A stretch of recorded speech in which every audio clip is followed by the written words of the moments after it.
we're back with another episode of the Lakers Fast Break podcast. It's Gerald Glassford coming right back at you here for the Lakers Fast Break. Pop Culture Cosmos, where we cover the latest news and trends in pop culture each and every week, twice a week, wherever you get your podcasts. On the latest Pop Culture Cosmos, I'm kind of thinking now I'm in a good situation because I've got episodes I could put on, or we could go ahead and post our live episode we're going to do Monday morning, hopefully, with me and Josh talking about what's going on with the Paramount buyout and successful bid for Warner Brothers. We could talk about what's going on with Xbox. We could talk about what's going on with Scream, screaming at the box office, getting an all-time franchise high. And then also as well cap that off with another box office fantasy league for you, because Josh and I have to go ahead and see who is the master of indie international box office. So we might go ahead and do that. And as far as post that tomorrow, we'll go ahead and have that up there for you guys here on Monday. But also as well, don't forget, I host the Lakers Latest for your Monday, Tuesday, and hopefully morning pleasure. I post about 5 episodes a week right now for the Fan Arc Network. So go ahead and check it out. Lakers Latest, like and subscribe on YouTube as well. And don't forget, my friends, the Daniel Barry Sports Highlights. Yo! Also as well, of course, the Lakerholics crew at Lakerholics.com. They couldn't come together on a time this week, so I'm hopeful that next week they'll all get together to talk Lakers as we get closer and closer to the playoffs.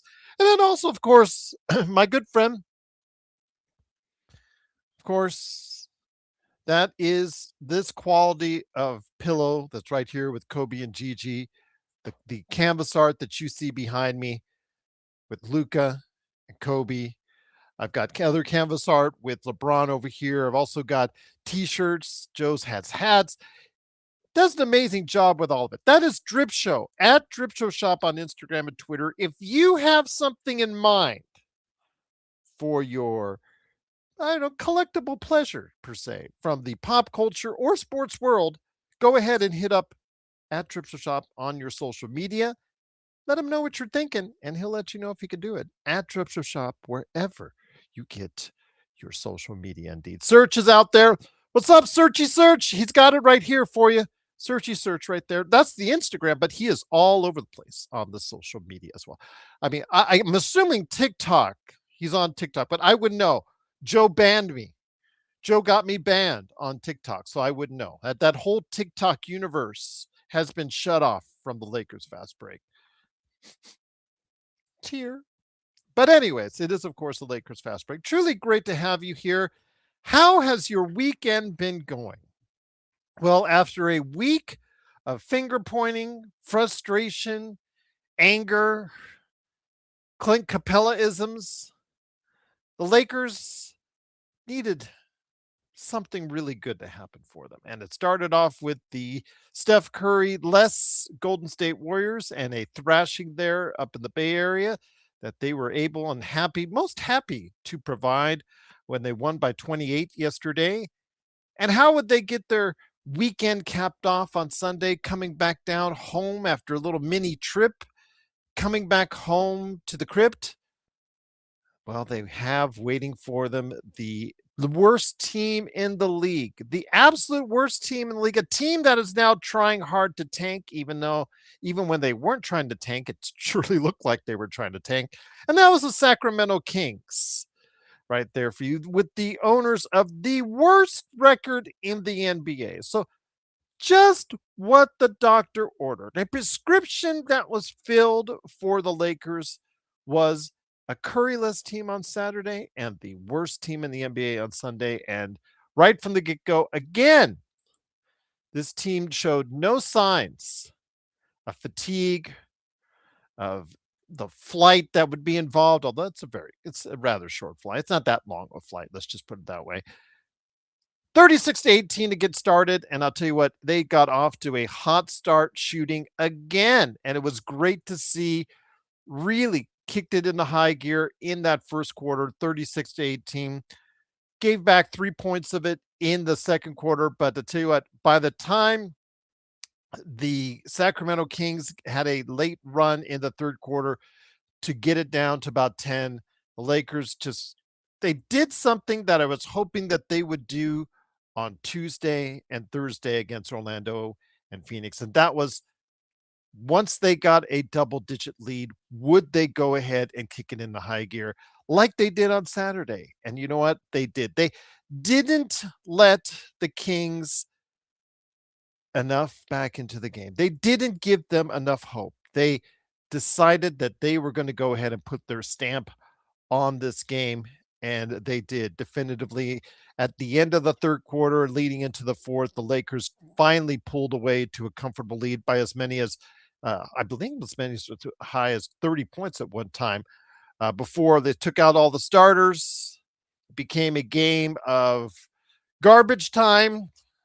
The Connects, the Theros, the Buffkins, the Bronny James, they all got their points in. It was great to see, and the Lakers cruised once again. What a good weekend for the LA Lakers. They cruised. An easy victory, 128 to 104 after last night's victory as well. Such a great thing to see. El Rosto's in the chat, truly appreciated. We will make it 3 in a row. We will find out as the Lakers go ahead and make sure they've got their next matchup in mind. Who will that be? That will be against the New Orleans Pelicans. That's coming up on Tuesday. I think, again, another tanking team. Just what the doctor ordered, El Rosto. Just what the doctor prescribed for the Lakers right now is exactly what they needed. And they do need some of these how should I put it? I said in the I guess it was put taxi cab drivers, I guess was the thing. I think it was tomato cans to say the least. So Arcarino says, hey, great to have you back, Arcarino. Will the Lakers ever have the opportunity to sign Wemby? I would probably say not until his second contract is up. I think there's going to be a situation where he's going to sign an extension initially with the San Antonio Spurs. Unless he gets totally dissatisfied with the Spurs, I'm going to say most likely not until he reaches his late 20s. I'm going to say late 20s is probably his third contract. When he's going after his third contract, that might be a little bit of a sign, but initially it is just too financially attractive to not take the extension offer that your at least your initial extension with your rookie extension per se with your team that you're with now. So San Antonio will give whatever they need to give on that rookie extension. He'll accept it. And I think he's going to have the patience to see what's going there. And right now, obviously, they're doing good things. Yes, I know they lost to the Knicks, but they were winners of 11 in a row beforehand. So I think he likes what he sees in San Antonio. He is a very demanding individual on what he wants his team to do and what he wants his team to win. He's not very patient in a good way, meaning he wants his team to win right away, sooner rather than later. So, yeah, I don't foresee the Lakers being eligible to get him unless he sours on the San Antonio experience for quite some time. So I don't want you to get that kind of hope for that because it's realistic. But here today, a good man indeed. Oh, once again, he is hiding and shielding his face from the public.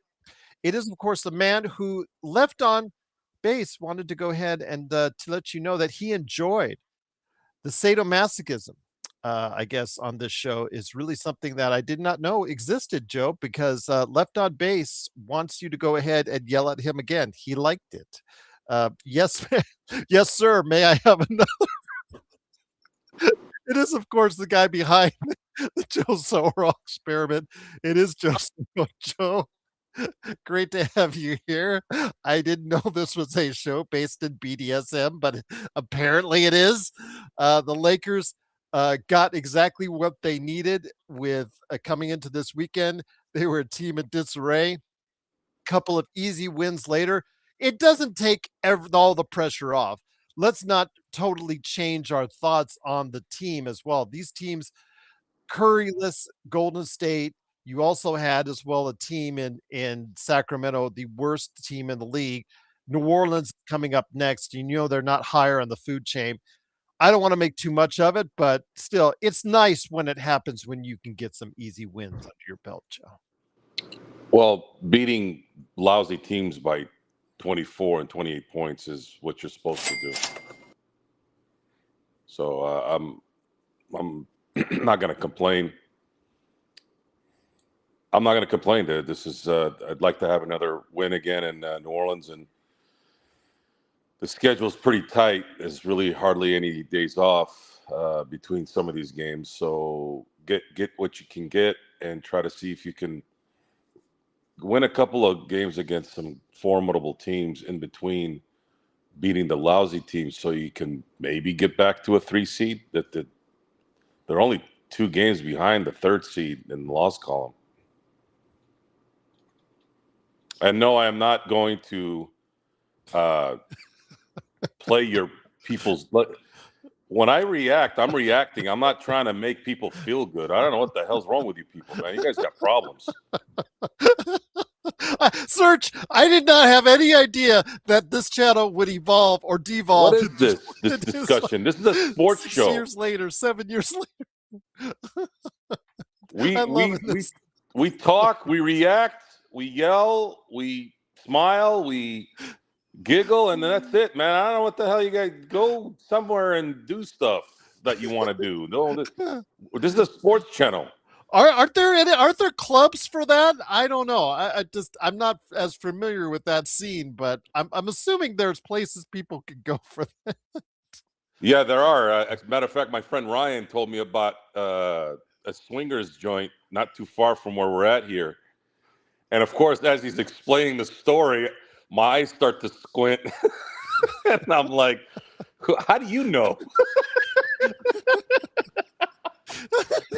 So, very specific. It's like, oh, really?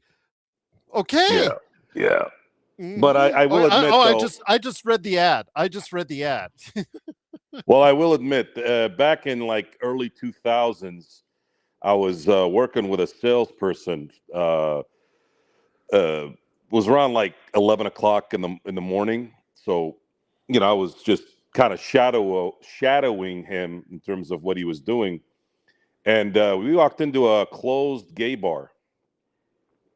And as soon as I walked in, I knew, I just started hearing the Blue Oyster theme from Police Academy. I go, oh, shit, we just walked into a gay bar. But it was closed, so we didn't know. And then, yeah, they were accommodating, and they threw a couple of whistles at us. And then I said, hey, listen, man, can we go to another part of town? Because this isn't really my kind of. This isn't where I want to go. Can't say I blame you, Joe. But anyways, tonight's game was relaxing. Yesterday's game was relaxing. That plays a good that plays a part in terms of back-to-back games like this. They did what they're supposed to do, and you can't complain at all. It's just nice to be able to just relax and enjoy some good basketball, good winning basketball. Yes, absolutely. Enjoy it, everyone. Enjoy the feeling. But I want to go ahead and get to something Nick T is reposting, and he put here in the super chat. Thank you, Roaster, for the super chat as well. He said, what is LA's record when Luka keeps his shots under 20? He is focusing on Luka not taking over 20 shots tonight, Joe. He didn't need it, obviously, with the fact that the Lakers were doing so well as a team and as a unit. He didn't feel the need to put it on himself or any of the Lakers for that matter. Any of the big three did not feel the need to play hero ball. There was more sharing of the ball tonight, and it seemed to work. But again, this comes up against a team you don't have Curry in Golden State, and this team in here, you don't have players in Sacramento. So when it comes right down to it, I don't know how much you can really evaluate how effective Luka is or is not, but obviously Nick T likes it the less that Luka shoots. Let it be a preview of what should be coming here soon in the Luka Doncic championship contending future. If teams are forced to play one-on-one with Luka, that's when you're going to see a very, very efficient Luka Doncic and a very scary NBA player. And that's something that anyone who watches Luka play should be able to identify and should be able to recognize. Because if this man gets players that are athletic, are moving around, and can hit open shots, it's just not going to work. It's going to work, and it's going to work efficiently for him. Because if imagine imagine him running game on you without worrying about a shadow defender or a second defender on him. It's just not going to be fair at that point. He can do anything he wants to you. He'll take you anywhere. He's a big dude too, right? So if it's a smaller player, he'll back you down. He's got deceptive quickness. It's just I can't explain it, but he kind of moves kind of like a snake, right? And then he can shoot over you. He can step back and shoot over you. He makes hard shots, which is even worse. That shot he made in, I think, what was it, the second quarter? Man, that was as Larry Bird / Kobe Bryant as you can get. Like as soon as it left his hand, I knew it was going in. I didn't have to see the trajectory of the ball. It was just a feeling. And it reminded me of when I used to watch Kobe play. I'm like, oh, that's going in. I could just see it before it even actually hit its arch. Or arc. But yeah, it's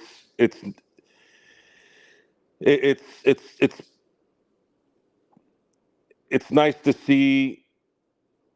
It's nice to see wins. That's all I can kind of go with right now, and I'm just hoping that they can maybe fulfill what prophecy that JJ Redick has. JJ Redick believes that this team is going to figure it out. Figure that out. I'm pretty sure I know what that means, and if they do, then things could be interesting. But we gotta let this play out. I don't know, Nick. I mean, I'm trying to because I read your comments on a every game by game basis, and you're saying that I think that you're saying that he was unselfish tonight and unselfish on Saturday as opposed to what you think he normally is. But when he goes out, Joe, like against Orlando on Tuesday, and gets 15 assists, I heard no mention from you, Nick, about this. See, that's the thing. Whether the Lakers win or lose, because you always have your eye fixated on Luka, he shot over 24 times. He struggled from the field. Yes, absolutely. But when you're getting 15 assists, is that not unselfish too? I don't know. You know, you're asking for two different things sometimes, Nick, when in your comments. Like, I know how hard you were on Luka on Tuesday. And then suddenly come Sunday, you're saying he's playing unselfish when he got 15 assists on Tuesday, but you called them Westbrook assists on Tuesday. So which is it, Joe? Which is it with the detractors of Luka? And he's just not the only one. In fact, you know, when the Lakers were in the midst of this slide this past week, there were a lot of people, you know, saying that the honeymoon's over for Luka. There were the Dan Lebitard show was saying that.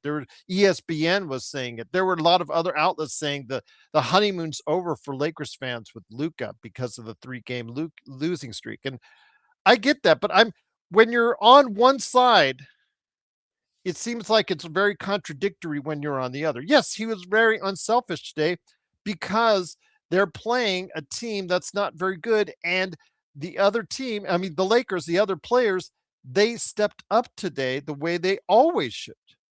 But when they're not, he feels like he has to put more on himself because of how talented he thinks he is, Joe. I just don't know.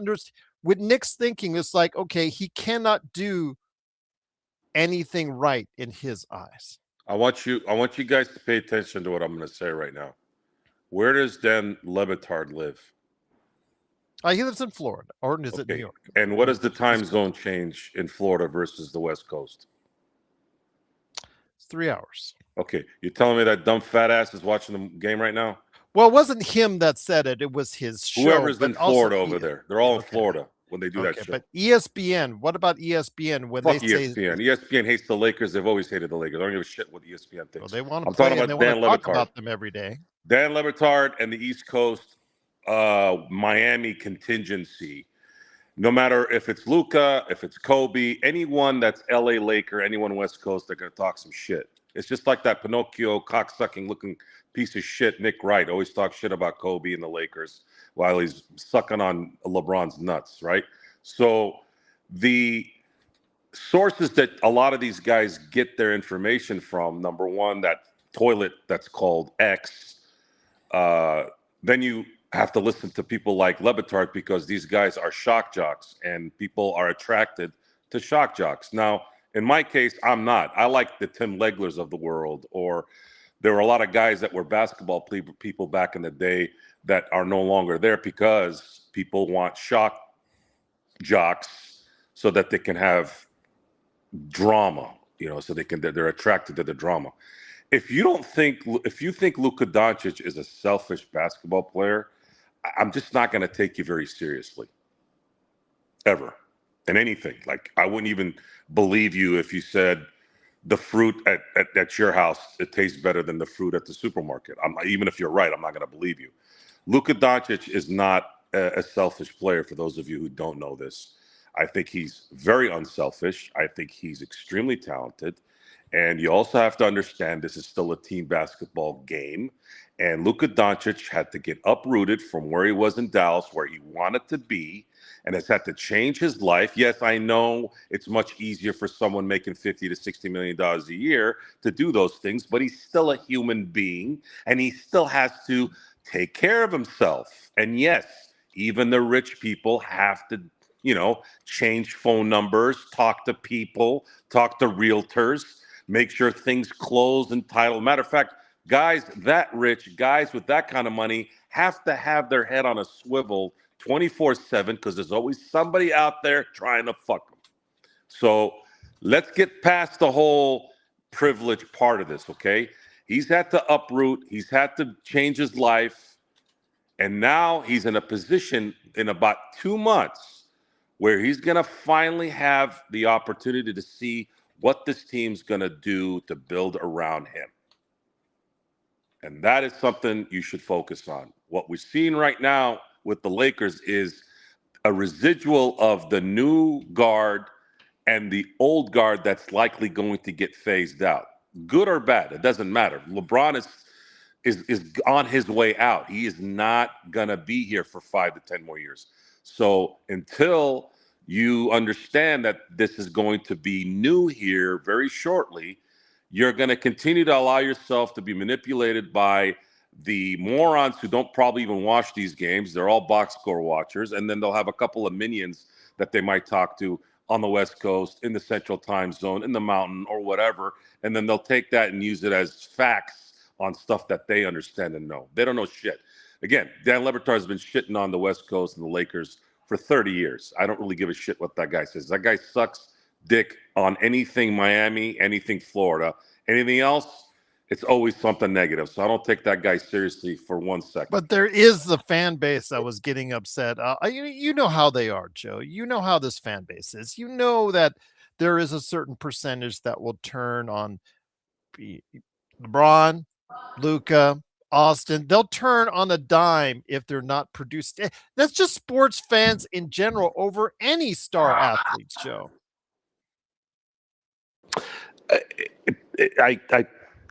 I know what it is. They're manipulated by the media, like 90% of human beings on the planet. Watch the games. You don't need to listen to anybody. You can pick the news that you want. You don't have to watch TV because that's the only source. You can pick certain things that matter. And you should be pretty observant in terms of seeing how a player like Luka Doncic plays and how his reputation is around the league. The only time Luka has received anything negative from his constituents or his colleagues, if you will, is him kind of smack talking and being competitive. I've never heard anyone call him. I never heard the term selfish until recently as a Laker. I've never heard anywhere from any player that Luka Doncic is selfish. And from my viewing, Laker life of Luka Doncic, I don't see him as a selfish player. If he takes ill-advised shots at three, well, when you watch the offense 90% of the time, it doesn't seem to move. So what do you want him to do? It's the old Kobe response. Well, I'm not going to trust these guys if they're not going to work for the shot. I'm not going to trust these guys if they don't want to work and do better. I'll take the shot. I like my chances better at taking the shot. And Luka's shot, even though it wouldn't be efficient, is probably better than watching Jared Vanderbilt try to attempt to do a singular basketball move to the basket on a consistent basis to make things work. It's just not a constructed team for Luka at this point. I know that they've won the last two games. I know it's been nice to see a couple blowouts, but competition does matter, and we need to see how this likely plays out. I think we already know, but there needs to be a moment here where the Lakers need to do some things so that Luka can be efficient. Because if he's got a team that works with his talent, you guys will see what this guy is, and it's going to be pretty amazing. He only had it for a short amount of time in Dallas. He only had it for a short amount of time. Unfortunately, he got hurt. A lot of the guys that they brought in were young, new at the deadline. Luka, I think, deserves to start a season. It might not be the start of the 26-27 season.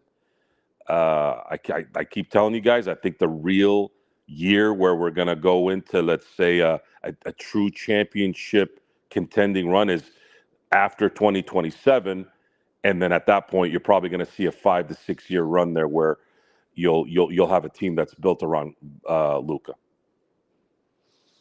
Once again, it is the Lakers. They get the easy victory. A nice, comfortable weekend. How good? No pressure. All the frustrations, all the pressure that we have been feeling as Lakers fans among the team themselves in the locker room, that seems to has dissipated a little bit with a nice easy weekend as the Lakers finish it off with a 128-104 victory. The Lakers are still in sixth place in the Western Conference, but they now move within a half game, Joe, of the sliding Denver Nuggets. And I know that there's already some talk. I did have some interactions with people already that are counting out the Denver Nuggets. I just can't at this point, Joe. I think we've learned over the course of two series in this decade not to count out Jokic and the Nuggets. I think that Aaron Gordon, the loss of Aaron Gordon right now, I mean, statistically, when Aaron Gordon and is part of your starting five in Denver, it has worked and it has worked real well. And if he's healthy, not pulling a hamstring, not limping out there, he can be really effective for that team. So him not being in the lineup is really a problem right now. And I'm going to go into more of this on Monday, hopefully with Caleb Ponce on this as far as Denver is concerned. But I wanted to get your thoughts on Denver, and I'm not ready to count them out just yet. I'm not paying attention really to any NBA teams at the moment. I'll worry about that when the Lakers are in the playoffs and we can focus on the realities of how that plays out. I'm hoping that they end up playing the Houston team versus a Denver or a Minnesota team. I think if they can get their momentum started with a team that I think they have a chance to beat and win, then things can get a little interesting. The longer you wait to play some of these teams, the better it might be from a confidence standpoint and as well as a at this point injury standpoint. How do we know that Denver's going to make it to the second round with the full squad, or if something might happen to Oklahoma City? We don't know that. That's one of the few things in that's unique now in the NBA is you really don't know who's going to be there. So you can't really fold. And and looking at and going back to talking about Luka Doncic, if Luka Doncic is dropping 31 points and hitting from 57% from the field and hitting 50% from three and getting 8 assists a game, I want to know what language, whether it's English, Swahili, German, French. I want to know what language, and when you see those statistics with wins, where you can, logically say that that man is selfish. Because last time I checked, if somebody's shooting 50% from three, especially at the volume that he's shooting it at, yeah, I think that would probably be what I want. Just kind of keeping it real from that standpoint. One of the things I did want to ask you, with the rest of the season whittling down to about 20, 23, 24 games left in the season, do you have a desire for this team as far as in the rotation to mix in a little bit more youth to see if there's any of the young players? Well, the two ways can't really help you in the playoffs at this point because that's now beyond it. But the Adu Thieros, the Kobe Buffkins, or anybody else, and are you wanting to see more of in the rotation than you are seeing now? No, because this team isn't really. It's basketball.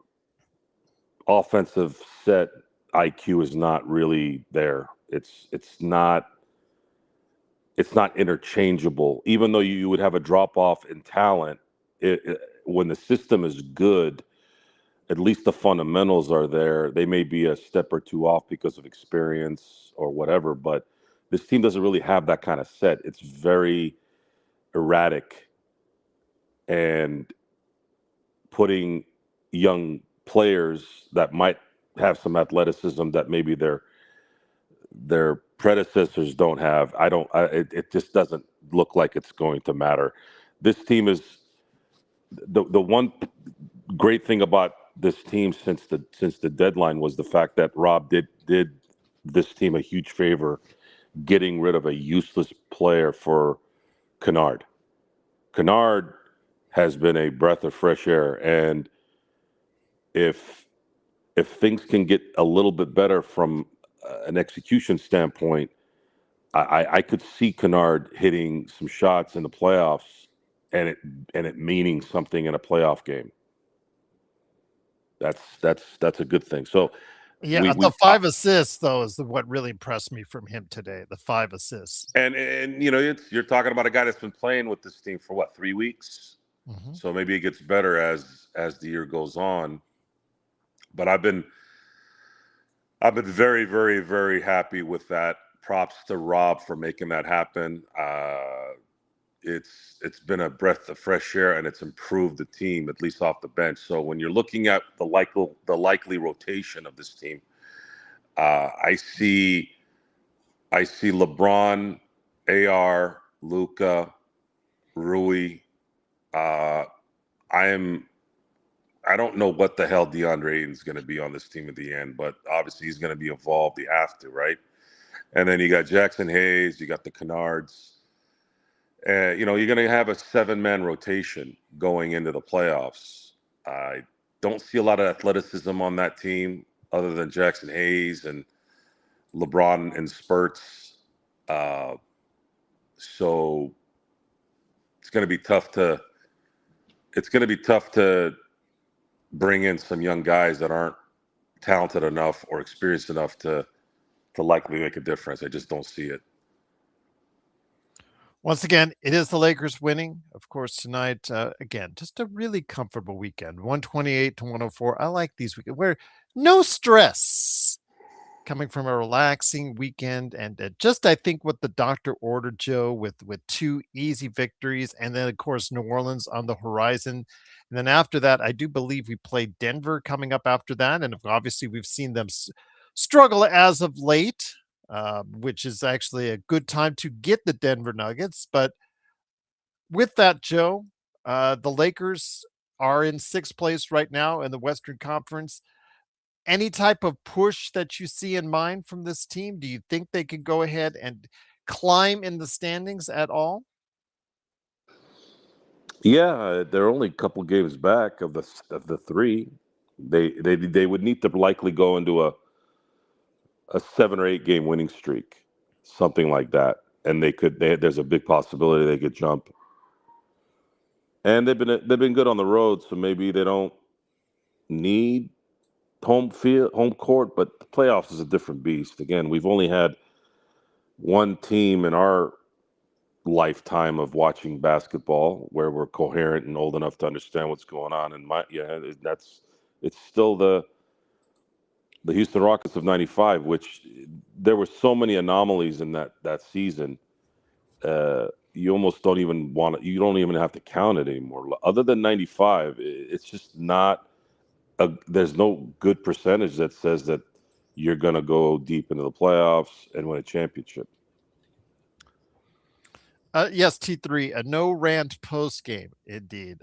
So again, a very relaxing weekend. It's great. We could use relaxing, but our ratings can't because I mean we were over huge when they lost. We had well over 1,000 views when they lose, but you know what? I like it better when they win, and I'm hoping that you guys will spread the word and allow us to grow on days that we win just like it seems the word gets passed very well when we lose. But also here today is a good man. It's not even close, John. It's not even close. The numbers. I've seen it. Yeah, a good man indeed. It is, of course, the man behind Lakers Corner. Go ahead and catch his 3-minute report that's out right now. And someone else is from last night. Hello.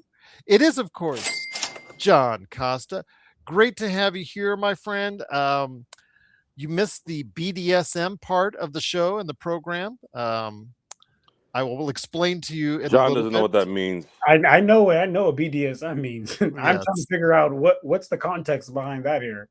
Somebody before you even started the show left on base got yelled at in yesterday's one before leaving a comment relating to cancer. So I guess he must have enjoyed it because before he even started the show today, he was asking for another. Thank you, sir. May I have another? So yes, that's where we're at. He doesn't know where that's from either. I don't know where that's from, but shit, I know what BDSM is. And I was just kind of figuring out what the context behind that. Shout out Drip Show, man. Hey, Drip Show. I just did my 3-minute recap, and I haven't got a haircut in a minute because I'm about to get a haircut on Wednesday because I got a really big interview on Friday, and I wore your hat. So shout out to you, Drip Show. There you go. Absolutely, indeed. At Drip Show Shop, wherever you get your social media. So, John, the Lakers with an easy Luka Doncic birthday weekend. Let's just go ahead and title that. Just absolutely relaxing. 2 big wins. New Orleans on the other side of this, possibly a third easy win on the horizon. We're hoping. Could things be actually starting to turn around and get the Lakers some confidence heading into some tougher matchups with Denver, with the Knicks, and Minnesota coming up here in the not too distant future?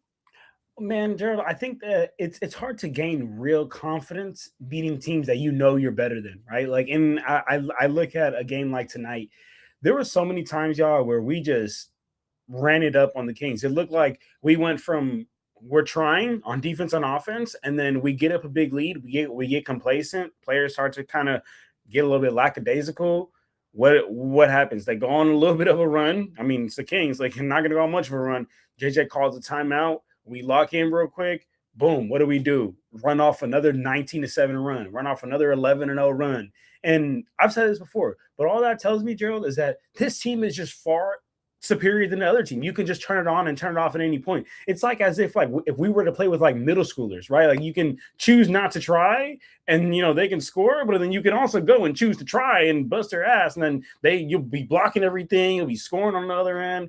And that's literally how it looks. And with these next upcoming games, Gerald, that's kind of how I see it, to be honest with you. If we win, good job. You handled business. You did something you should have handled. If you lose, it's kind of like playing a girl. It's a lose-lose situation in a way here with these next upcoming games for the Lakers. But to answer your question specifically, though, Gerald, no, I don't think that that's going to give us the confidence that we need to go compete with the top dogs in the West and in the East, in the league, to be honest with you. And I didn't catch all that Joe was saying, but before I got on here. But what I did catch is him saying, I think he was talking about how like the Rockets won back in the day. It was like a lower seed. And I don't know if you guys were alluding to potentially that the Lakers could win, but I definitely don't think so. I don't think we can win a championship, even regardless of the lower seed. We're just not there yet. And what's up, Deshaun? Nice to see you, brother. I would pull up the comment, but I'm just not a guest on here right now. But no anyway, worries. Let me go ahead and see if I can find it. Yeah, Lakers Corner. What's up? What's up, Deshaun? Nice thank you for joining us. Truly appreciate it. Joe El Rosto with a super chat, truly appreciate it. Says, will Ayton be a Laker next year? To give you his contract status. Well, hold on, let me just say this. His contract status. Changing his couch. Anyways, will Ayton be a Laker next year? He does have the option to opt in, just like Marcus Smart, into the second year of his contract. Although after the Clint Capella comments, today was a different story. While he didn't do much on Saturday, today started off, yeah, he was 6 of 6, 12 points in that first half for the Lakers. I don't trust DeAndre Ayton at all. At all. Zero.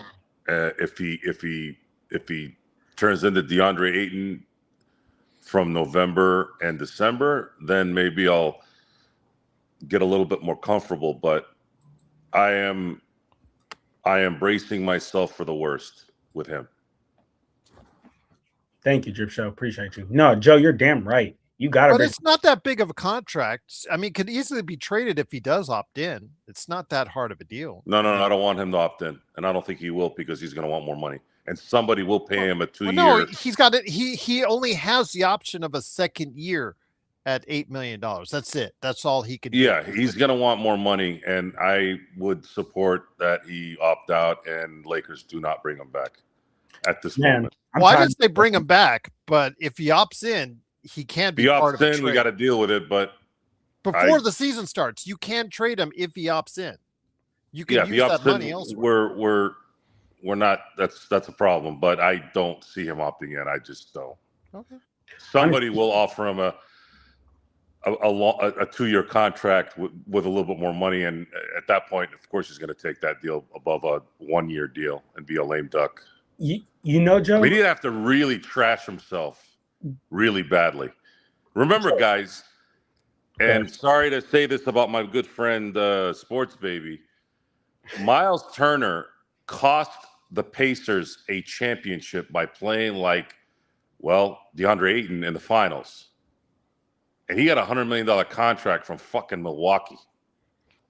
So if you don't think DeAndre Ayton's going to get something more than 8, then you probably haven't been paying attention to the bigs in the NBA at that age. Man, that's a good point, Joe. I'm not gonna lie, that's a good point. But DeAndre Ayton, Miles Turner has some intangibles to his game that DeAndre Ayton just doesn't have. And I agree that is a really good point, because I was gonna actually rebuttal to that, because I'm gonna be 100% honest with you. With the way DeAndre Ayton has I think you should lie. Okay, well, I'm not. I'm gonna be honest. So with the way DeAndre Ayton's been playing, the way he's been burning bridges, not even just on the Lakers, like the way he fucking fell out in Phoenix, the way he fell out in Portland, I really think this might be his last leg. And maybe you're right, Joe. Maybe you're right. Like, talented-wise, yes, he is for sure talented enough to still be in the NBA. But talent isn't what's going to carry you throughout your entire NBA career. You have to be able to lean on more than that. And I'm going to be honest with you, I think he's just continued to burn these fucking bridges. I would not be surprised if he's out of the league. That I know it may sound crazy, but it would be delayed, John, because remember, if the expansion gets approved later this month, then that gives him 30 more spots, 30 more opportunities to go ahead and still okay. If expansion for sure, but if being today, the teams that we have in the league today, I'm gonna be honest. You look around. I think you're lying. Okay, well, you look around the league. It's a sales strategy, Joe. I do that.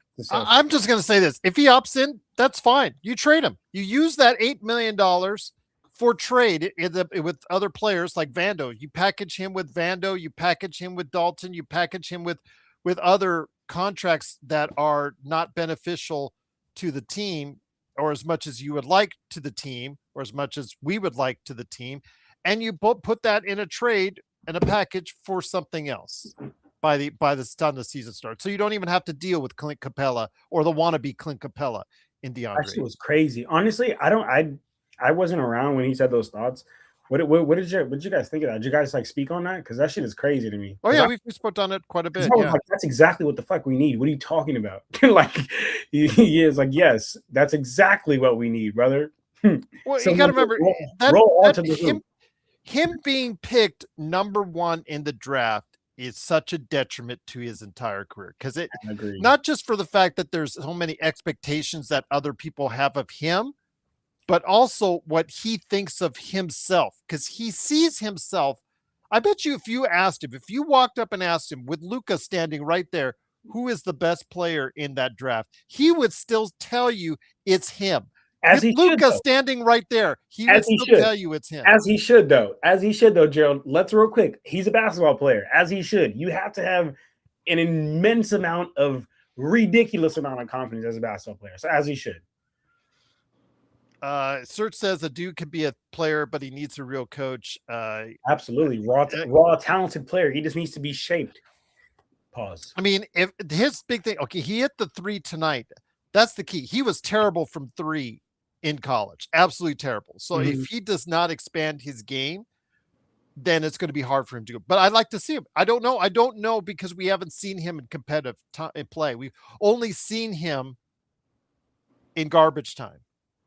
I mean, to be honest with you, even with the 3 points tonight, I believe Maxime Renaud, who was chosen after him, has had in one game more points and rebounds in one game than Adu Thiero has had all season. So you don't know. Part of it's injuries, part of it's just the confidence JJ doesn't have in him to play. And Joe said you do not want to see younger players that the Lakers have on the end of the roster being utilized in those roles as of now. Is that correct? You asking me or you asking Joe? I'm asking Joe, because you said those guys are not ready. Yeah, the reason why I don't want to see the young guys is because they're not talented enough yet. They're not experienced enough, and the system doesn't allow them to use fundamental basketball to enhance what little talent and youth they have.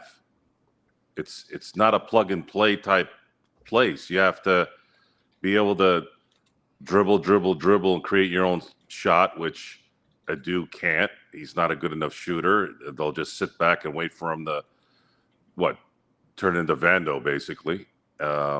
Except Adu can actually get to the basket and dunk without worrying about him missing. But it's just not a system created for youth development and inexperienced players. It just doesn't. That's not it. It's talent driven. Can Austin distribute the ball? Can he score? Same thing with Luka. Same thing with LeBron. There is no Ayton go down in the block. We'll throw the ball to you. Go ahead and do your thing down in the paint. There's none of that. So you got to rely on the Lakers. Have to rely on their stars taking them to the top, and also hoping for some luck. That's the system right now. Trojan, just to answer your question, I believe the Lakers had almost 5 days off in November for when they were met up against Utah twice in a row. That shit was crazy. I remember it was like because he was asking because Phoenix has had several days off since they played the Lakers and wanted to know what was up with that as far as for the rest of I quickly scanned through the rest of the year, and I think the biggest break that they get is 3 days off. In between, or no, 18 to the 21st, something like that. It's 3 days, so it's most of the days. It's just like it's going to be every other day for the Lakers for the rest of the season. Yeah. So, it is what it is. Unfortunately, I mean, right now you got to go ahead and you just got to play what's in front of you. And New Orleans is coming up next, John. Again, this is a team where they're not trying to tank, but their record sure doesn't seem like it, because they don't get the pick that they're earning right now. So it seems like right now we should be looking forward to another good game from the Lakers. That confidence they'll need because, again, after that, you've got Denver, who is, I mean, they're sliding right now, but I'm not going to put anything past them. Then you go ahead at Minnesota, New York. You've got home games against them. You've got some tough stuff on the horizon, but it's nice to get some confidence builders before you do. Confidence builders, I don't know, because they're weaker teams. So I feel like it's just handling business. But what I do think it's record bolsters, if anything, right? Just helping the win totals. So like I said earlier, we just better not fuck around and slip any of these games. Because these games are, in my opinion, record bolsters. Like that's it. Like that's it. I don't think we're gonna be feeling like, damn, all right, we just smacked the Warriors, the Kings, and the Pelicans. Bring on OKC or bring on Nuggets. I don't think they'll be feeling like that, but I do think that they'll be like, okay, cool. Well, shit, we got 3 more wins in the win column versus having 1 more, 2 more, whatever. And we see how bunched up this West is. I'm looking at the standings right now. We're a game. We're a half a game behind Denver right now in the Western Conference. And what are we, a game and a half above? I think we're 2 games now above Phoenix. 2 games, yeah, I see that. Because of their inactivity, we've moved to 2 games above them. Well, shit, yeah. I mean, so to my exact point, you see how important that win column is. So to be able to get 3 easy ones, I mean, I'm saying 3. We haven't took care of New Orleans yet, but I'm hoping we take care of that easy. But to get 3 can make a difference, in this bunched up West. Joe, we've had 2 good days in a row, against bad teams, but of good shooting. The thing that I think a lot of people are going to point out is that the Lakers have had 2 good days in a row shooting from 3. Anything you could take away from it, or is it sustainable in the least, or are you just waiting until the first decent team that comes along that throws a defense at them and it will revert right to where it has been most of the season? Yeah, they played 2 really bad defensive teams. Not putting too much stock on it, no. And they're going to play another lousy team that's probably a little bit better than the teams that they faced last 2 days. But the 6 of the next 7 games are at home. I like to get a 6-1 record here in those 7 games. I like that. However it happens. But the Lakers have not been a good home team this season. No, because they get lazy. They're mentally lazy usually. So now it's time to reverse that and fulfill the wishful thinking of their coach. Figure it out. Joe, why are you not on camera, Joe? Just realize that right now. Because I'm mobile. I'll be mobile pretty much all week. Hey. I got a big how was that meeting interacting with you 2? You didn't go into detail. It was great. We went to go get some Italian food. Joe told me about the lay of the land. He told me about his family. I told him about my family. Told him about what I do for work. Told him about Lakers Corner. He told me about what he does for fun. We had a great time. And again, shout out to Joe for being a great host, man. I insisted on paying, but he did not let me. But Joe, next time I'm coming out there, it's on me, Joe. Come on. And Gerald, you too. I'm going to Vegas for Summer League because I'm trying to go to Vegas for Summer League. I just need a place to stay, Gerald. I don't have a place to stay in Vegas. We'll see what the Lakers have a good offense. Do they? I mean, with Luka out there, and they have a good offense. I'm not gonna say it's great, but it's pretty good. It's that their defense is so bad it offsets it too much in games that matter, and their clutch issues. I don't go by that stupid ass NBA stat. Their clutch at the end of game shot making, it's just not good. They don't make good decisions. They don't take good shots.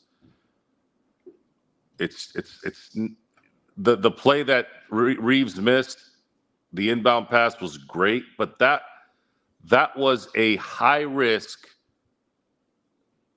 play. It wasn't a fundamental. When you get the ball in, it's not supposed to be like that. You're not supposed to thread the needle. It's supposed to be an easy transition to the player that needs to be able to shoot the ball. And in that case, because there was no time on the clock, it was the perfect play. But I'm talking about the plays before then that they didn't make, that would have allowed them to make the right, that would have allowed them to be patient, create a shot that could win them the game. And of course, clutch isn't just making a shot; it's being able to stop the other team from making a shot. And the fact that twice in that game, guys are wide open at the three when this team was shooting threes all game long, those are the things that drive any fan base up the wall about their teams. Why are you collapsing? Why are you collapsing to the basket with two guys wide open at the behind the arc? It doesn't make any sense. Is it a jump? Like when somebody does a pump fake, is it just instinct? Well, you better start working on your instincts. Stop playing zone when you should be Velcroed to the player. And that's how I'm looking at it. One of the things I wanted to go and ask you, John, Maxi Kleber, I guess, his time, however you say, whether it's productive or not productive, it's something to watch per se, as far as it's concerned, because, he went out there and got a block, got a steal, got a point, and also got a little bit of, a little bit of conflict going on there, with him. Yeah, and in a weekend filled with a little bit of conflict, started off by Lou Dort. And I'm going to ask my friend, Caleb Ponce, who covers the OKC Thunder, is Lou Dort the dirtiest player in the NBA? And I'm going to be very interested to hear his reaction on it. I'd love to hear that. Yes. Maxi, but your thoughts on Maxi? Because again, I don't know if he is going to stay in the league. He's one of those guys that at the end of his contract, he may not have a place in this league. So I'm wondering what your thoughts on Maxi, if he could still play at a level consistent of the NBA. I mean, honestly, I think he might be out of the league, to be honest with you. I think this is this is about Maxi time. I don't see any team that Maxi can come on that's like, all right, cool, like this guy right here is going to be like the difference maker or a glue guy, or this right here is a piece that we're missing off our bench or anything like that. So I'm gonna be honest with you, I think Maxi's time has ran its course in the NBA. I mean, shout out him. He's been doing his thing last couple of games, right? But I feel like I heard someone say this. They said like necessity is the greatest teacher. I feel like that's just here in Maxi's situation. It's just like necessity's kind of been the greatest teacher at times, because we have certain games where like Aiden's been hurt and only Hayes has played, or vice versa, and he's had to gotten some backup minutes, got his legs going under him. Can score. He's a talented basketball player, but I don't think he's going to be contributing to not any team in the NBA, to be honest with you. Like, wow, this is the guy we need right here. This is what I think. But what do I know? I'm just a man with an opinion. Joe, DeAndre Ayton, again, we talked about him earlier, Mr. Wannabe Clint Capella, that you do not want him picking up the second year of his contract from. At what point do you just say enough is enough this season? If it goes further south, if they go into another losing streak per se, or if they start pointing the fingers once again, or if he starts getting those 2 and 4 point games where he blames everybody else except for looking at himself as well on this, at what point do you say maybe it's just time to go ahead and make a change if you're JJ Redick? Kleber's not going to be able to replace DeAndre. No, Kleber. but it would be Hayes. It would be Hayes is not enough. You saw that last year in the Minnesota series. He will get, even though he's slightly better than he was last year, he's just they'll spread him out and he will be rendered useless at that point. The Lakers are in trouble if DeAndre Ayton does not clean up his act. They need him. So it's not a good sign. Not a good sign indeed. But a good sign for the Lakers was something that, with Stefan here, who is the biggest promoter of Rob Pelinka, actually probably the only promoter of Rob Pelinka. He did say that one of the good things that Rob has done is Luke Kennard. And Luke Kennard tonight, 11 points coming off the bench. He's been consistently providing, when he's thrown the ball, he's been consistently providing offense for the Lakers, or doing something. But it was the 5 assists today that impressed me. He's still being picked on the defensive end. You're never going to change that. That's just who he is. He's always going to be that guy. If Luka's not out there on the floor, or Austin's not out the floor, I want that guy. I want to take on that guy right there. That's just who he's going to be. But you have to utilize him in the offense for him to be effective. And we mentioned it yesterday when he took 7 attempts from behind the arc. That is when he's most effective.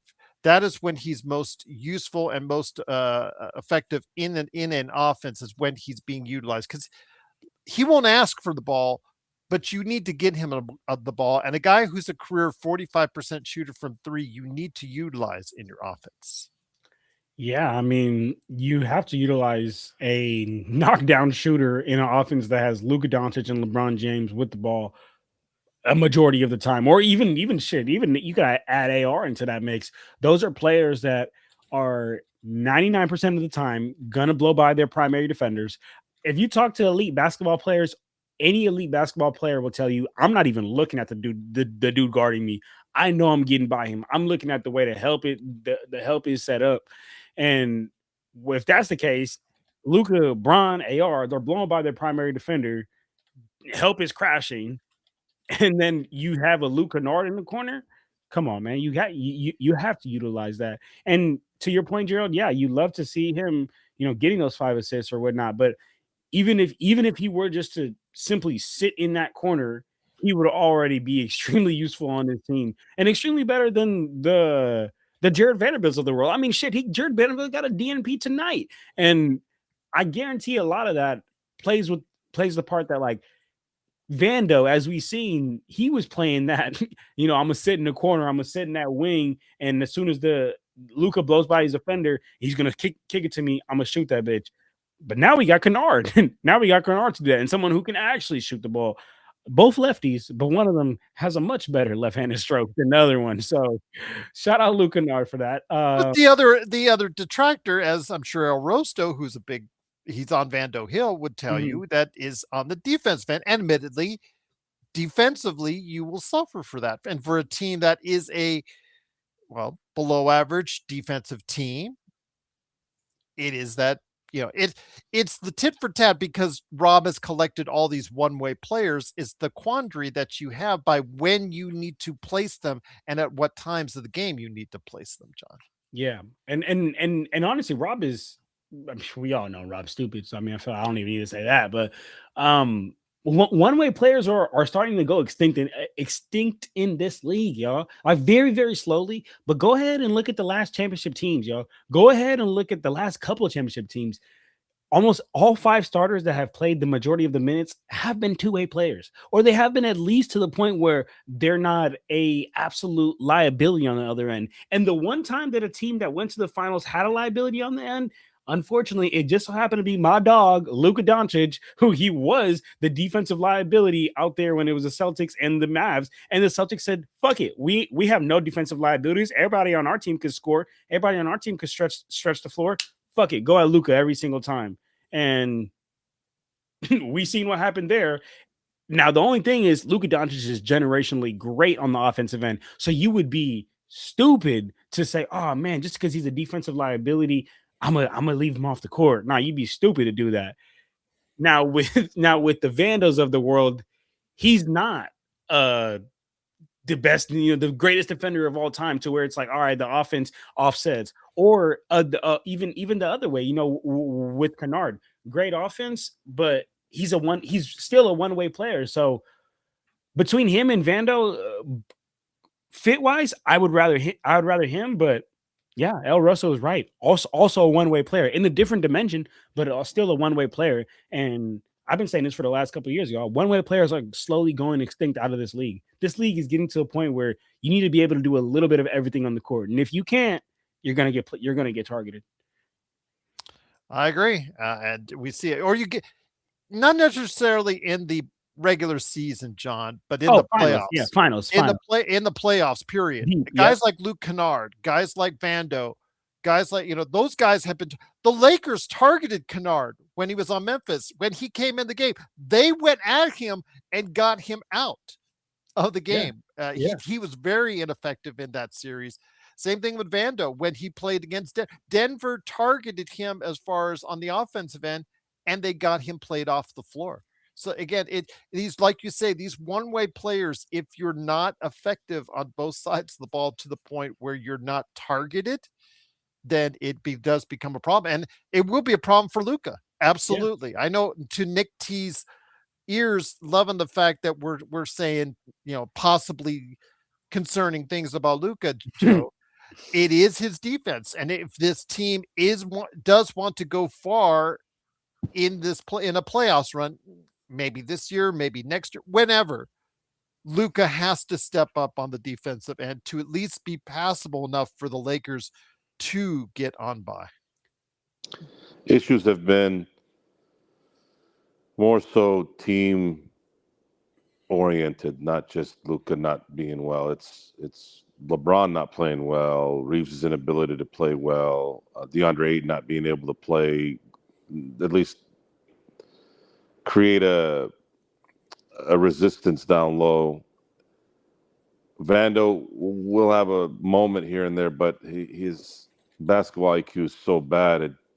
You've seen how he hasn't really played much lately because it's draining. It's a draining proposition for JJ to have to continue to watch an athletic player be so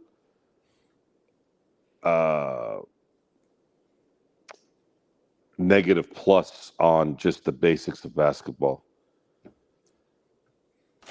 How I would handle DeAndre Ayton as a coach, we were asked on the chat. I would probably be doing what JJ's doing right now if he continues to do what he's doing towards the end of the year. Then I'd probably have a talk with management and let them know, listen, and maybe LeBron and Luka on the side, hey, listen, DeAndre's not going to help us. So it might be just best for us to just do what we need to do and understand that he's not going to help you. John, so with that, I'm going to answer that, but real quick before I answer that, Joe. So when you say that, you mean like you're just straight going to give bro DNPs for the rest of the year, or what do you? I don't see any benefit in playing him if he's not. If DeAndre Ayton isn't helping in terms of rebounding and continuously allows himself to get backdoored or allows leaking behind him for easy layups, I don't really see how that's really going to build the morale on the team. It almost would be better to just let Jackson Hayes get into foul trouble and at least he plays his ass off, and put in Kleber if you need to back him up. I don't think you can fix stubborn. Once a player is stubborn, you're just not going. You're going to be wasting your time dealing with that guy. I know. I see it. So before I get to Stefan Piscano's generous super chat, somebody had something nice to say, or sorry, not so nice to say to John. He said, Hustler Inc. says Lakers corner is uneducated. The Mavs defense was great in the finals, held Celtics to 101 points. It was the Mavs offense that failed to average 93 points in their losses. Kyrie was a ghost. Before you say anything, I will point to Brian Windhorst, who during that presentation by ABC specifically pointed out during that series Luka's defense and that's what the fuck I pointed out. And that's why, Gerald, this is why I fucking hate people sometimes on the internet that have fucking selective hearing. You fucking dumb fuck. I never said the fucking Mavericks. I said the fucking Luka Doncic was the fucking defensive liability, and that's why the Celtics went at him every fucking game. So don't fucking come on here making dumbass fucking comments if you don't listen to what I fucking said, you idiot. Anyway, I'll re fucking say it because this fucking dumbass can't hear. Luka Doncic was a defensive liability, and every fucking game, every fucking possession, they went at him because he was defensive liability. And my point was, you cannot be a one-dimensional player in this league and get far in the playoffs. Man, bro, I mean, that's documented. Shit. Yes. Oh my goodness, bro. Like, it's just fuck. Like, there's some people who are just fucking stupid in this world. Yeah, but he's right. He's right on the last one. What was the last one? He's right on the Kyrie Irving. Kyrie Irving was an but I said that, but no, but that's the thing. I never said Kyrie didn't go ghost. I said if Kyrie does not, I don't know. I still don't know what happened with him, other than the fact that maybe he just Boston. He fucking shitted his pants. They were killing him in Boston. And you got to remember, in the playoffs, in the finals, John and Joe, they do play harder defense than at any point in time of the season. So you're not going to get your typical 115, 120 that you normally get in an offensive format. But when you have someone, even when all that defense playing at a higher level, all that happens, you have that one player that's still not there. They're still attacking. They're still going at, and they kept on attacking Luka. Boston did. And it was noted. It was noted not just by Brian Windhorst. It was noted several times by several different. Just replay all the shows that were going on during. But there's fucking dumbasses like fucking Black in the chat and that Hustler who swear they fucking think they're right, bro. Shut the fuck up and watch some basketball and listen to us, and you might learn something. God damn, God. Just these people are so fucking. I mean, Black, Black. Black, again, watch the fucking game. Black, shut the fuck up and watch the fucking game. He got targeted. Okay, brother. Yes, watch the game. Targeted. Yeah, but the ain't no Dallas. So if he's not Dallas lost that series. If he's not because liability, Joe, totally different series. When you have a star like Kyrie not show up, that's huge. That's huge. But when you have 5 players on the Celtics who can switch 1 through 5 and they can all go offensively, and you got one player on the Mavs that can't, and that one player is Luka. And we're not sitting here denying what Kyrie was during that series. Yeah, I've said it. What relationship to what Luka would have to do if he were to reach a finals with the Lakers. If the rest of the team is stepping up, especially on the defensive end, he has to just carry his weight. That's literally why the Mavs were trying to. I mean, that's the little reasoning they gave behind trading him. They were like, "Oh, we don't feel like he's in shape. We don't feel like he's going to be able to defend." That's the reasoning, that the little fake reasoning that they gave for that. But come on, man. It's simple. It's much simpler. It's the fact that one of your stars didn't show up for whatever reason, justified or not. Kyrie Irving looked like a shell of himself. He looked like James Harden in the 2012 finals. Absolutely. Ghost. He looked like a ghost. If Kyrie Irving plays like, I don't know, 2016 Kyrie Irving. Yeah, fuck. 2016 that series goes 7, and it's a toss-up on who wins. Agreed. And also Luka not being as a defensive liability. And also shout out T3 and D, because but Kyrie's always been a defensive liability. I also think that Jason Kidd did get completely out coached. You said, well, Jason Kidd's the most overrated coach in the NBA. Oh, for sure. Yeah. I don't even know how he got that job, to be honest with you. It's so funny because the dichotomy of how Frank Vogel was the coach and Kidd was the not the assistant coach. He was like the co-coach or something, whatever they gave him, some special title with the Lakers. Some men are better as number 2s. And then it has turned around where Vogel's now the number. Darvin Ham isn't even a number 5. Come on, Joe. It's funny though, real quick. I just want to say it's funny because when he got hired to the Lakers, remember, like, everybody was backing him, being like, "Oh man, this guy's been such a great assistant around the league. Like, this guy's gonna be such a good head coach."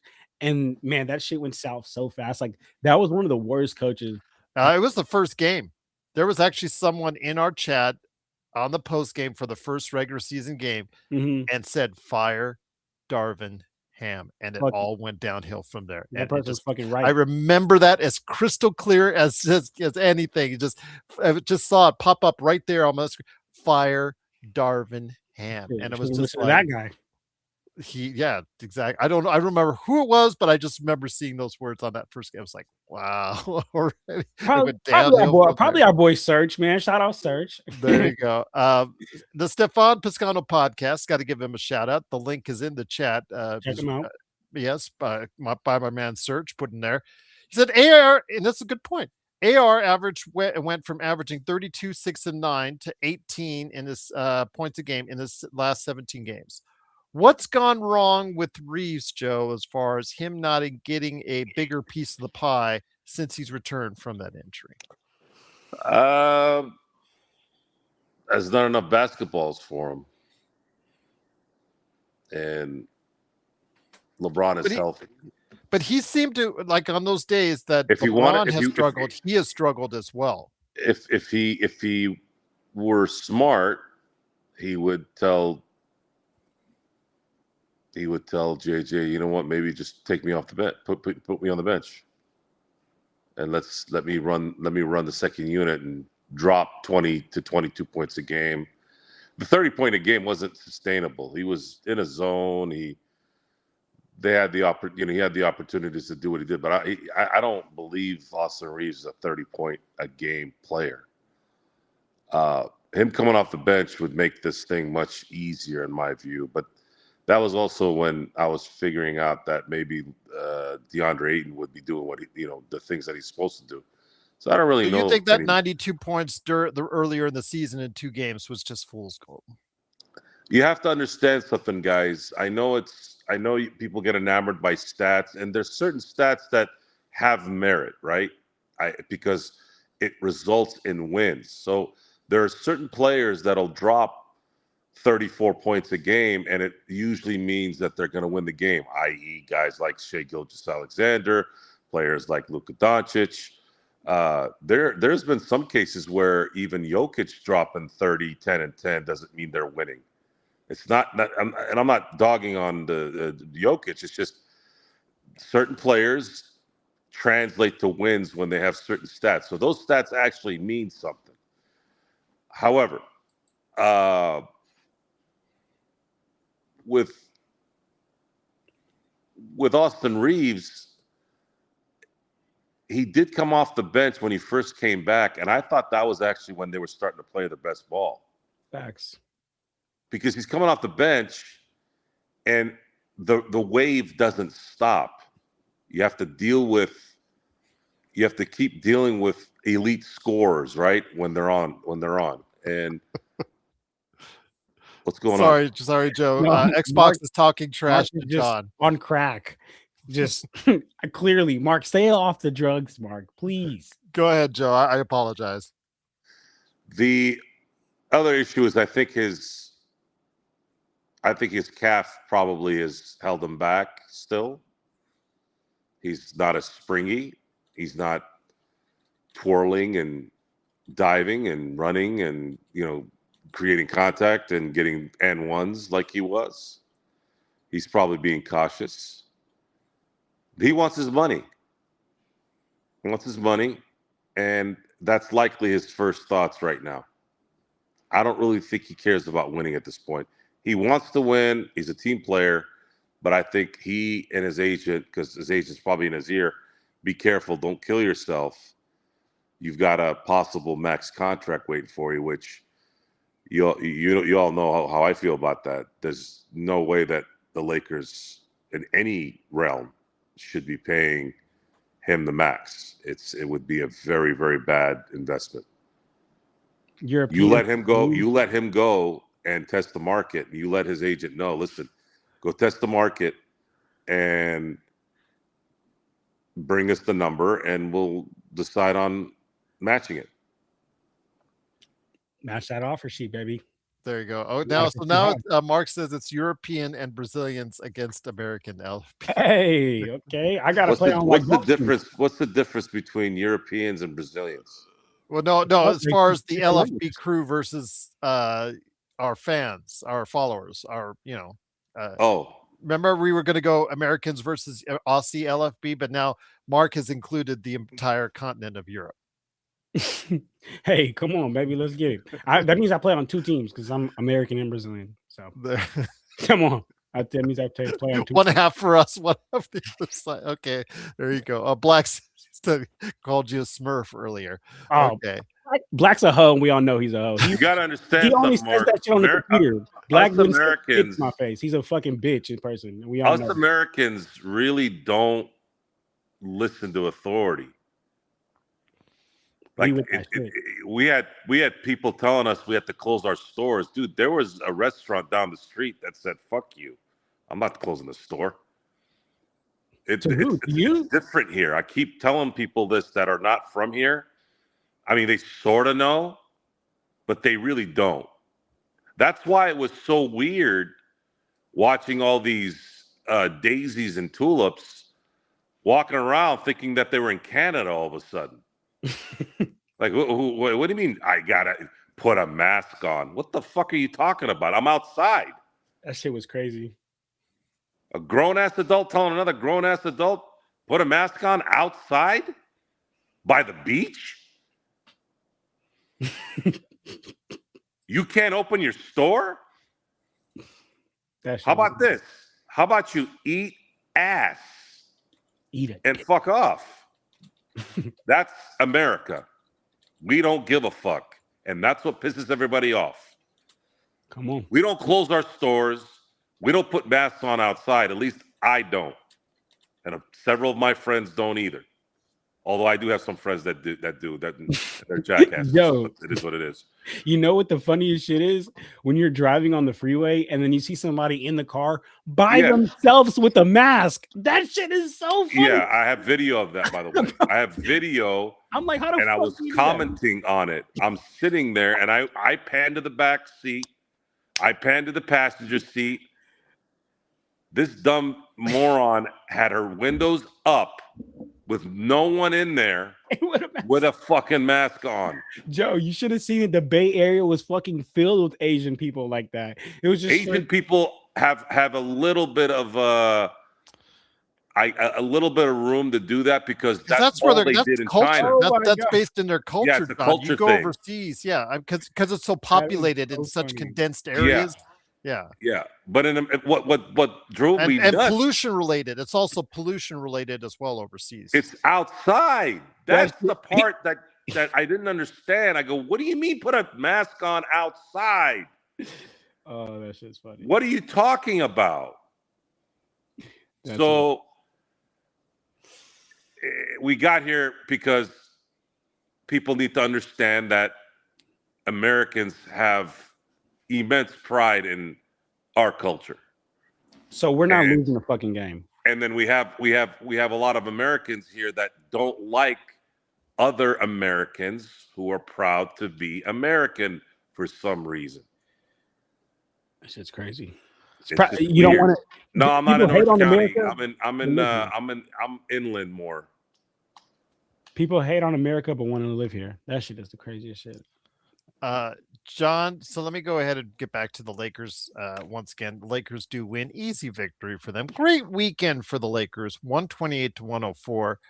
I know I talked to Joe about seeing if there's any of the young guys that might necessitate needing a little bit more time. I know of them, maybe a Thiero, because we really haven't seen him at any type of competitive point at all this season. Part of it's injuries, part of it's just they just don't have any confidence in him. I want to see what the kid has because he's on a multi-year contract. It's not very expensive. You can easily move it. But when you have Maxime Renaud, who was, again, I will go back to him, one of the actually several players that were chosen after him that have proceeded to make a larger stamp in the league, causing more eyes to go back on Rob and his, drafting prowess or lack thereof, as far as I'm concerned, because frankly, he has not done well in the draft this decade. I want to see what the kid has. I'm not calling him a bust. I'm not calling him success. You don't know because you don't play him. So Yeah. you don't really know what you got in a Duthiero, but it's concerning when you see players that are getting the time like Diawara in New York or Renault getting a double tonight for Sacramento again, because that's like the third or fourth in 2 weeks for him. It just is concerning because these are all players, the undrafted players or the drafted players that Rob could get when he was busy jumping up in the second round of the draft. Because remember, he made 2 trades in that second round to get a Duthiero. So there's a lot of pressure on that kid to succeed, whether a lot of people like to say it or not. Yeah. And I'm gonna be honest with you. I think that he actually has the potential to succeed in this league. Oh, I mean, Stefan, I don't hate Rob Pelinka. I just don't think he's a good GM.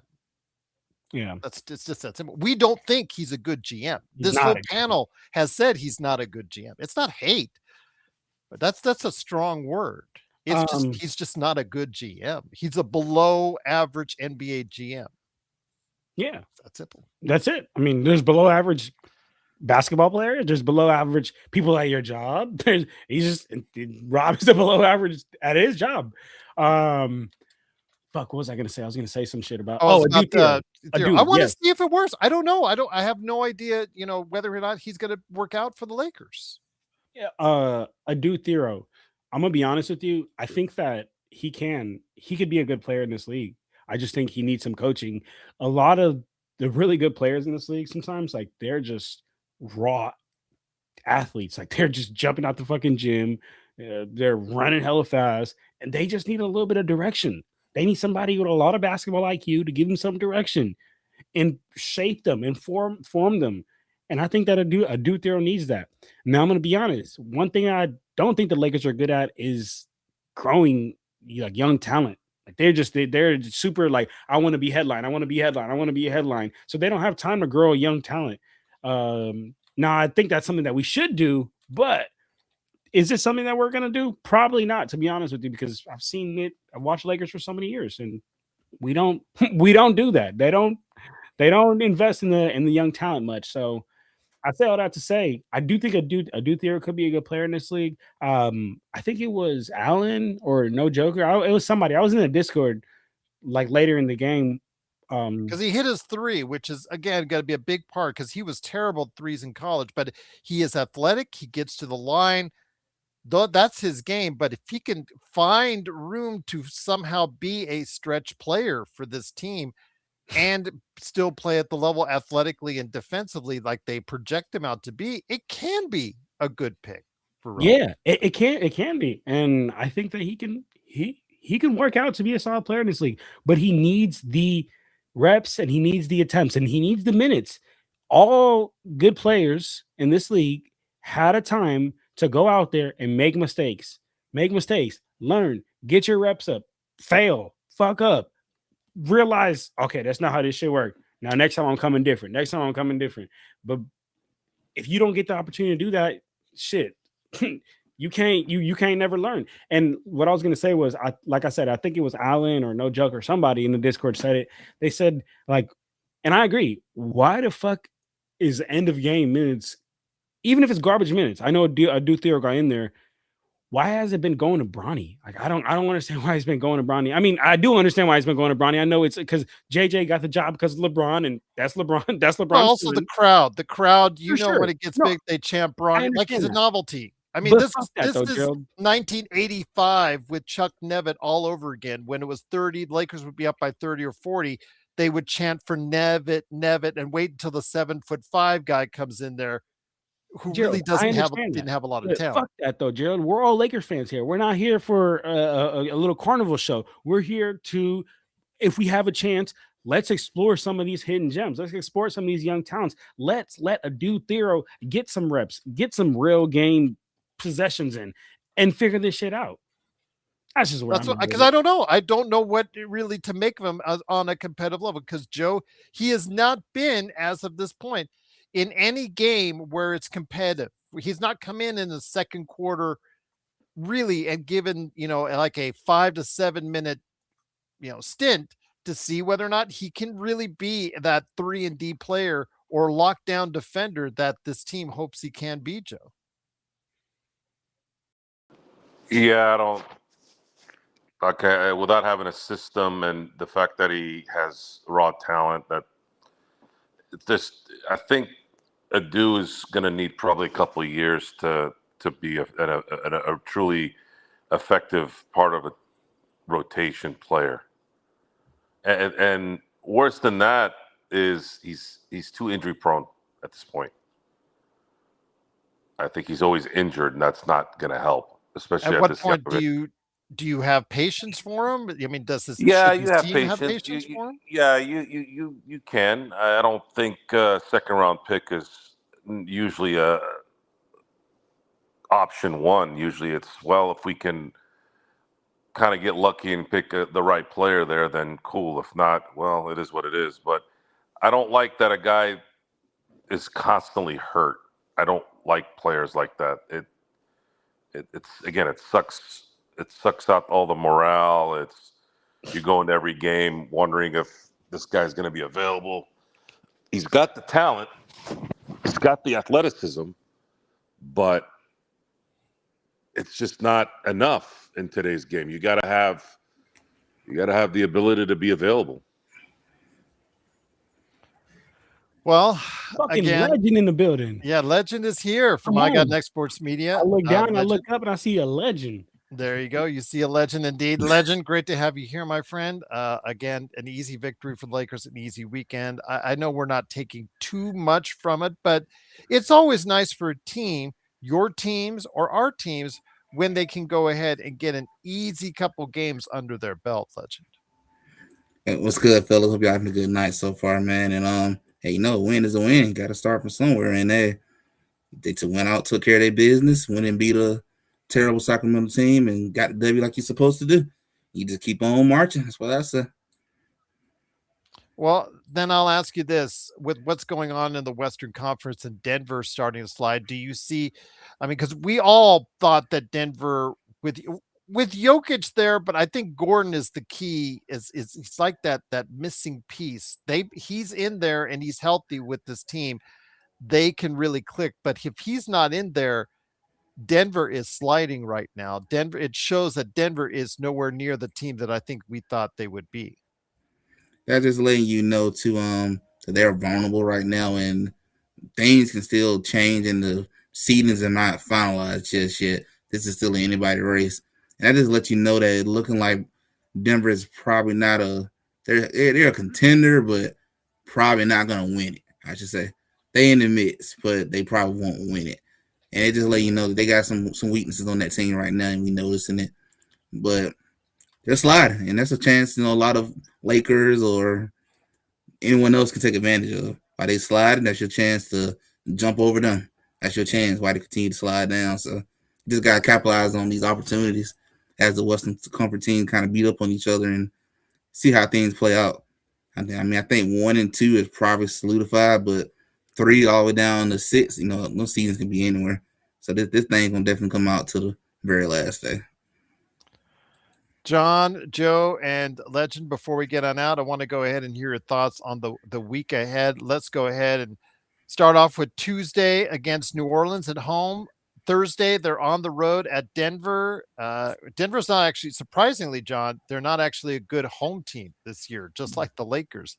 And then they cap it off with Friday and Sunday matchups at home against Indiana and New York. How do you see those matchups going for the rest of this week? The next 7 days ahead. Let's go ahead and put that. I see us beating the Pelicans. I see us losing to the Nuggets, unfortunately. Despite their struggling? Despite their struggling, I see us unfortunately losing to the Nuggets. I mean, I'm gonna be honest, Gerald. This Lakers team, we beat the Suns, we beat the Warriors, beat the Kings. If we beat the Pelicans, it's a 4-game winning streak. I don't know if we're gonna keep that boat rolling, to be honest with you. Pacers, I think we get a win. Man, the Knicks, that's an early game. The Lakers struggle early games. We're going to lose to the Knicks. The Lakers always struggle with those early games. But which Knicks team are you going to get? Are you going to get the Knicks team that seems to be at each other's throat when they lose at MSG, or when they beat the Spurs when the Spurs were sizzling hot, just like on Saturday. That I can't tell you, but what I can tell you is that the Lakers usually suck at those early morning games. So put a factor into 12:30 game on a Sunday. I'm gonna go ahead and go with the L on that one. And then Timberwolves is the last game. Let's say we beat the Timberwolves. Come off a loss, get a win next game. Timberwolves impressive victory on the road against Denver. So, all right, they're starting to put things together. But I hope you're right. We can go ahead and get the home victory on that. Before I get it over to Joe, what are you up to on Lakers Corner? Yes, check me out on Lakers Corner. YouTube, it's Lakers Corner. I do 3-minute game recaps. Instagram is Lakers_corner. TikTok, it's Lakers Corner 24. And yeah, follow me, guys. 3-minute game recaps, all type of Lakers content. Trying to get to 8K on Instagram, so get me there. Almost there, man. Appreciate you guys. But besides that, great Lakers win, man. Great Lakers win indeed. Joe, what are your thoughts on the next few games? Let's lead it into the Minnesota game. How do you think the Lakers will do? If they want to get the 3 seed, they got to win 6 of 7. That's how I'm looking at this right now. I like it. Simple and short and straight to it, Joe. That's what they say. Sometimes less is more. They've thrown away enough games. It's there's 22 games left. It's time to put yourself in a position. If JJ Redick is indeed correct, this team needs to figure it out and start playing playoff basketball right now. And if you bust the tire going into it, then you weren't meant for it anyways. It doesn't matter. Stop playing half-ass. Stop missing games. It's time to get your body ready for a 4-series run, and at least mentally. Whether they do it or not is obviously up in the air, but it's time. It's time to put yourselves in a good position to where you can win the first round for once, and then see what happens from there. And I don't know how much to take, Stefano, because I know it's been brought to our attention. The fact the running gag was that he's shooting better from 3 than his father. Bronny is substantially better than his father, but when does he get a chance to shoot? I know that people will throw out, he only plays in garbage time. So you could probably hit it, and I could probably hit 40% from 3 in garbage time. I don't want to take a whole lot from that. It is better. It's promising, but let's see. Okay, throw him out there for like 5 games in the second quarter, and let's see what happens there against, first and second teams for the other side. And that's what I want to gauge. Theoro too. I want to see what those guys can do if they're actually NBA players at this point in time. Because if they're actually NBA players, they can play competitive basketball at the end of a first quarter or coming into the second quarter or when those games really count and matter. John, you were going to say something before I was going to say real quick, for anyone talking about that, like Bronny's shooting better than their dad. Yes, guys, sample size really matters. But if you really want to see this through and see Bronny go play up against starters in this league, go to the beginning of the season when we played against the 76ers. Remember when Tyrese Maxey was absolutely... That was last season, but I know... it was last season? He was having his motherfucking way with Bronny. Like, oh my God, that shit was crazy. I felt like I was watching like varsity scrimmaging against freshman team. It was... But how has it improved? It has. He goes... but I mean, to shut everybody up. Because I like the ones, I know, and Joe hates it when, where's the game out? They must be losing by a lot if Bronny's coming in the second quarter. Try it once against the Minnesota. Have him guard Ant or have him guard DiVincenzo. Have him guard a regular rotation guard, like let's say next Tuesday, John, just for about 5 to 7 minutes. Let's see how it looks then, John. 7-0 run. That's what I want to know. 7-0, might be 10-0. 10-0 run. No. I mean, because then it will just shut all the people up that are so up on Bronny. That's what I want to know. Or it will reinforce what they have to say if he does play well against them. So that's one for once and for all. because I don't want to hear or see Bronny moved on or waived, at the end of the season or whatnot. And then we have like for years on this show, wow, they should have given a Bronny a chance and should have given Bronny because you know that there are going to be some people out there that's saying it. Again, put him in a game, a competitive game, 1, 2, whatever you want to do, and just see if it works. And if it doesn't, then you know what? We move on. It's just that simple. But Legend, your thoughts on the week ahead for the Lakers, leading into the Minnesota game, and what you're doing on I Got Next Sports Media. Probably gonna I'm gonna take a little break on the sports channel. I'm kind of private game on my channel that everybody see me be on the most of the time. That has definitely don't hit over, I think maybe like 12,200 subscribers. Get in there, making our way towards 2,000 subscribers on the gaming channel. Which one is that? That is the Legend 350 channel. Subscribe. So that channel is moving. It is blowing up through the anime stuff. But for the Lakers portion, I'm gonna definitely say beat the Pelicans. I think the Denver and Timberwolves game, that's the one I'm like, I honestly don't know what's gonna happen now. I just gotta watch it, see what happens. The Knicks, I'm gonna say they get the win against the Knicks. I think they get revenge for the last loss. Because Knicks kind of been up and down, just like Denver too. Yeah, when you start to have confidence in the Knicks, they kind of let you down this season. So yeah, that was for a team that many picked to win the East, and I was one of them. There you go. So go ahead and check out Legend 350 right there for you, and then also what he's doing at I Got Next Sports Media. But Joe, any experiments, or are you going to be too busy getting prepared for your trip to spring training? Joe's mobile. He's mobile. Joe's mobile. Probably taking a shit right now. Like I'm about to go do. TMI. Like I'm about to go do.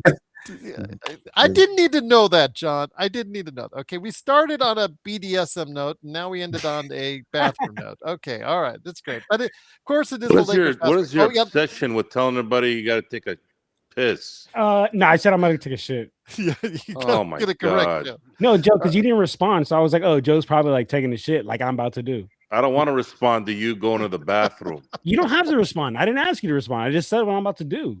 I didn't say I don't want to know. We don't want to know. Okay, well, it's a free country, so I don't give a shit. It's a free country, man. Don't tell us you're going to the bathroom. I'm gonna go to the bathroom and take a shit after this stream ends. I hope the water splashes in your ass. Oh, dude, like when the shit just drops and the shit comes back at you.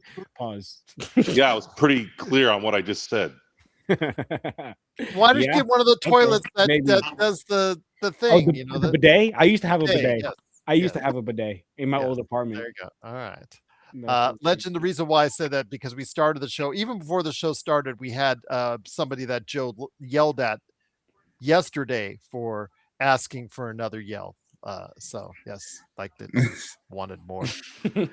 Thank you. So may I have another? So again, it is the Lakers Fast Break. Search and Destroy says, great show, Gerald. Bless the chat room indeed, as crazy as you guys are. Thank you. Oh, Xbox, you're really going down that road. Okay. All right. I think it's when we get to that, what Xbox I think we're Mark, you just did a sports baby comment right there with that stuff. Out of nowhere.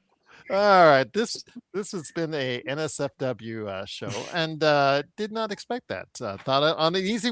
What am I going to say? It's an easy victory for the Lakers. It's how you start off the month of March. Yeah, I guess so indeed. Happy March, everyone. All right, it is what it is indeed. But it is the Lakers getting the victory, 128-104. I'll have NBA observations coming along this week.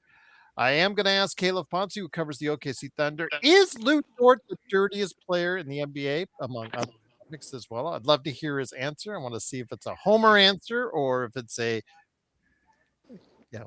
proof is in the pudding. Just have to go to Twitter. You just have to see the footage, and it's right there for you. But we'll go ahead and talk about that and other subjects. I might even get Legend on for an NBA observations later this week. Matt John wants to do an NBA observation. But of course, we've got Tuesday coming up for you with the Lakers and the New Orleans Pelicans. And Joe breathing a sigh. Maybe he needs to go to the restroom too. I don't want to know. No, that's not why I'm sighing. It's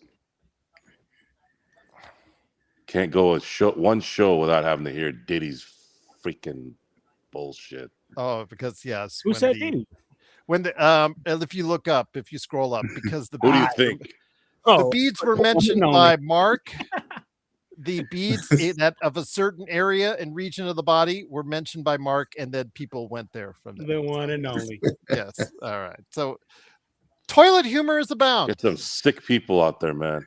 All right, guys. That's for sure. And they're in our chat. But it is, of course, the Lakers winning 128-104. We'll be back, of course, for a post game on Tuesday and NBA observations all week long, right here as part of a great Lakers weekend. Happy birthday, Luca.